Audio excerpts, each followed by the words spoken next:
Saudari-saudaraku terkasih dalam Tuhan Yesus Kristus, selamat pagi dan berkah dalam. Kita berjumpa kembali dalam renungan harian Jumat 12 Desember 2025. Seperti biasa, kita mendasarkan permenungan pada bacaan Ekaristi hari ini. Bacaan pertama dari kitab Nabi Yesaya bab 48 ayat 17 sampai 19 yang isinya adalah firman Tuhan yang disampaikan oleh Nabi Yesaya yang berupa keluhan. Beginilah firman Tuhan penebusmu yang Maha Kuasa, Allah Israel. Akulah Tuhan Allahmu yang mengajarkan hal-hal yang berfaedah bagimu, yang menuntun engkau di jalan yang lurus yang harus kau tempuh. Sekiranya engkau memperhatikan perintah-perintahku maka damai sejahteramu akan seperti sungai yang tidak pernah kering, dan kebahagiaanmu akan terus berlimpah seperti gelombang-gelombang laut yang tidak pernah berhenti. Keturunanmu akan seperti pasir dan anak cucumu seperti kersik banyaknya.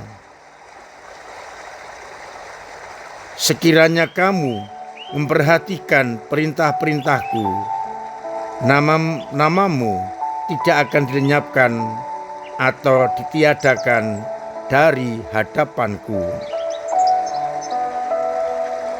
Demikian pula senada dalam bacaan Injil Matius bab 11 ayat 16 sampai dengan 19. Yesus berkata kepada orang banyak dengan memakai perumpamaan. Dengan apakah akan kuumpamakan angkatan ini? Mereka seumpama anak-anak yang duduk di pasar dan berseru kepada teman-temannya, kami meniup seruling bagimu, tapi kamu tidak menari. Kami menyampaikan kidung duka, tapi kalian tidak bergabung. Sebab Yohanes Pembaptis datang, ia tidak makan dan tidak minum, dan mereka berkata, ia kerasukan setan. Kemudian Anak Manusia datang, ia makan dan minum, dan mereka berkata, lihatlah seorang pelap dan pemabuk, sahabat pemungut cukai dan orang-orang berdosa. Tetapi hikmat Allah dibenarkan oleh perbuatannya. Saudara-saudaraku terkasih, kedua bacaan bernada keluhan atau ketidakmampuan orang menangkap sabda Allah.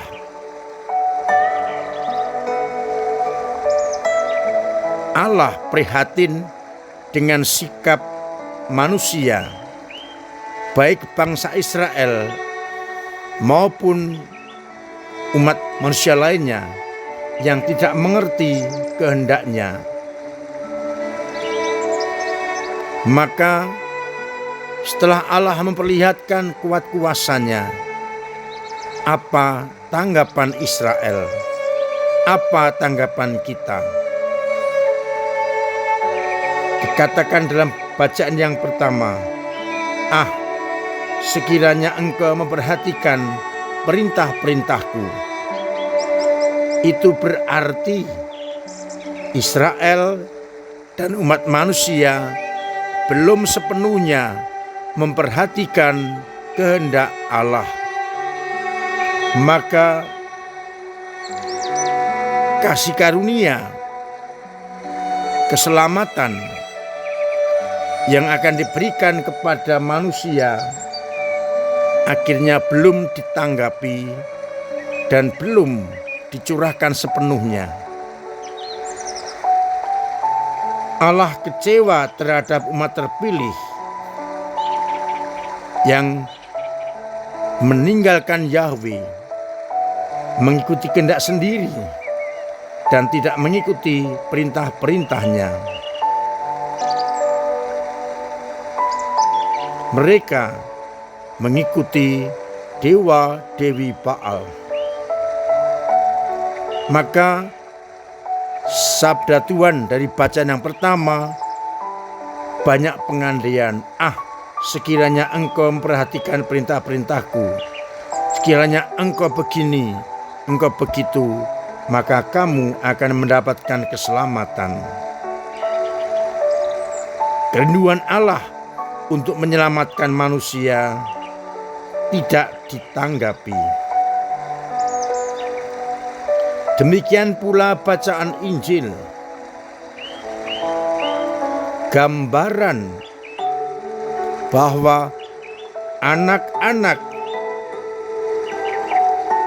meniup seruling bagi kalian, namun kalian tidak menari. Ketika disampaikan kidung duka, mereka tidak bergabung. Artinya anak-anak duniawi ini tidak mau menjelaskan diri dengan kehendak Allah.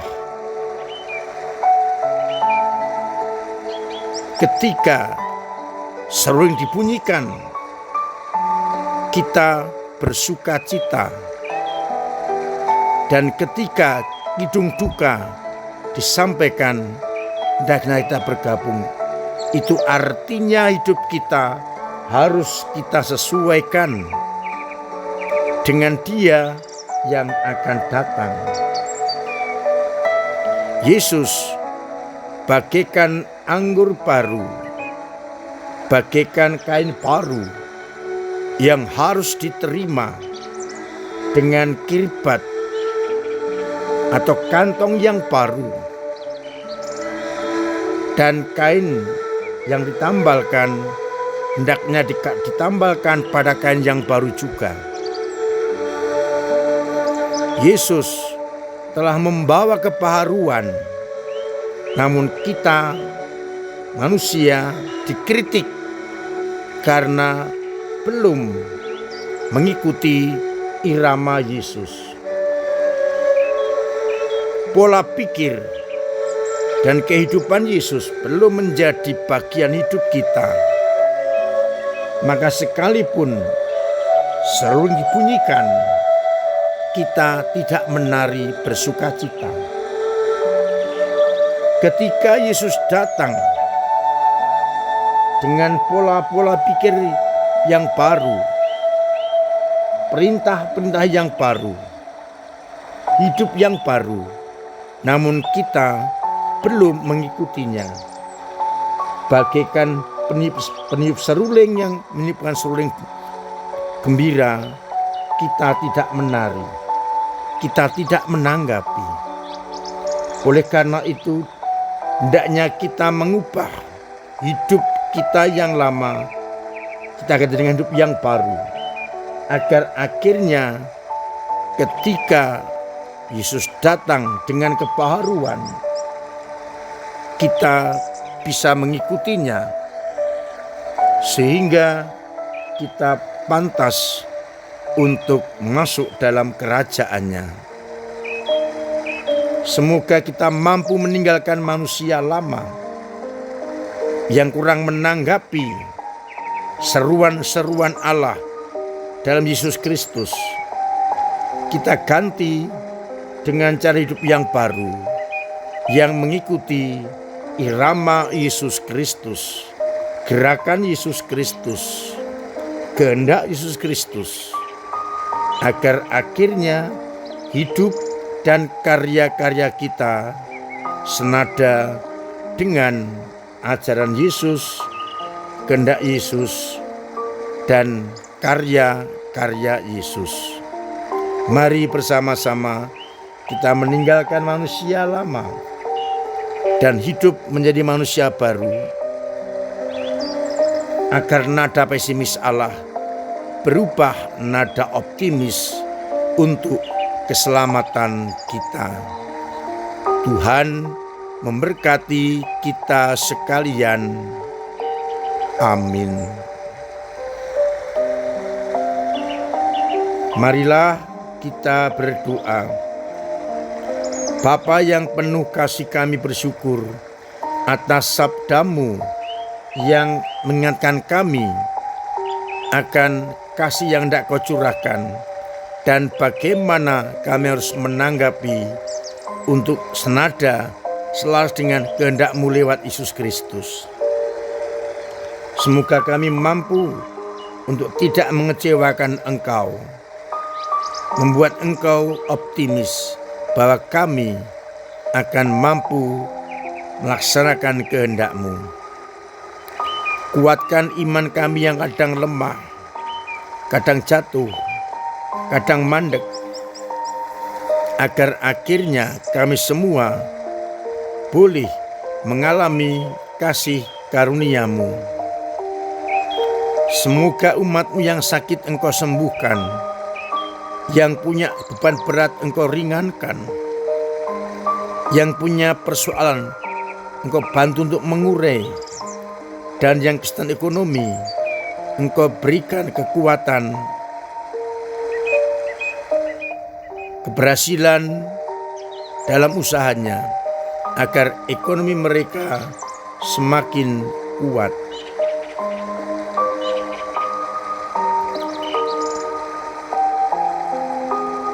Untuk itu,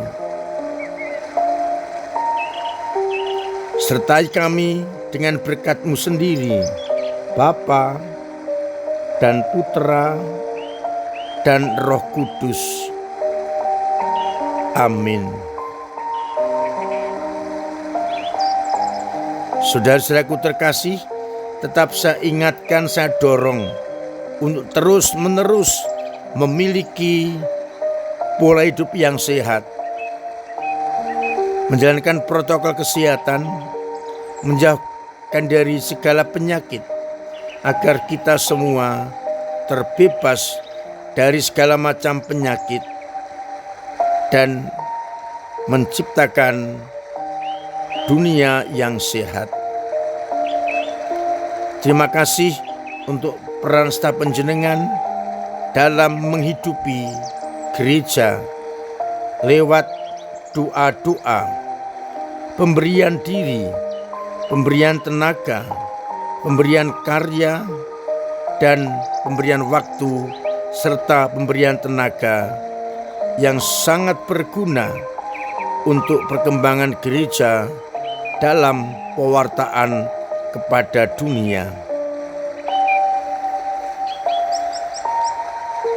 Saya mengundang panjenengan yang sudah berusia untuk sakramen penguatan atau sakramen krisma untuk mendaftarkan diri yang kita terimakan pada bulan Juni nanti. Semoga semakin banyak orang dikuatkan dan dimampukan menjadi saksi-saksinya. Kepada umat diberikan kesempatan untuk saling mengucapkan selamat Natal yang akan ditayangkan pada monitor gereja, baik perorangan, keluarga, maupun perusahaan, agar kita saling mengenal dalam ucapan itu, sehingga kita semakin dikuatkan. Untuk itu silakan menghubungi Komsos untuk memberikan ucapan itu agar nanti diolah oleh tim Komsos. Kita siapkan hati kita agar semakin siap untuk menghadapi kedatangannya. Kita perbanyak doa-doa kita, hidup rohani kita, dan seluruh kesiapan kita untuk menyambut kedatangannya. Akhirnya saya mengucapkan selamat pagi, selamat merenungkan, salam sehat, Tuhan memberkati. Terpujilah nama Yesus, Maria, dan Yusuf, sekarang dan selama-lamanya. Amin.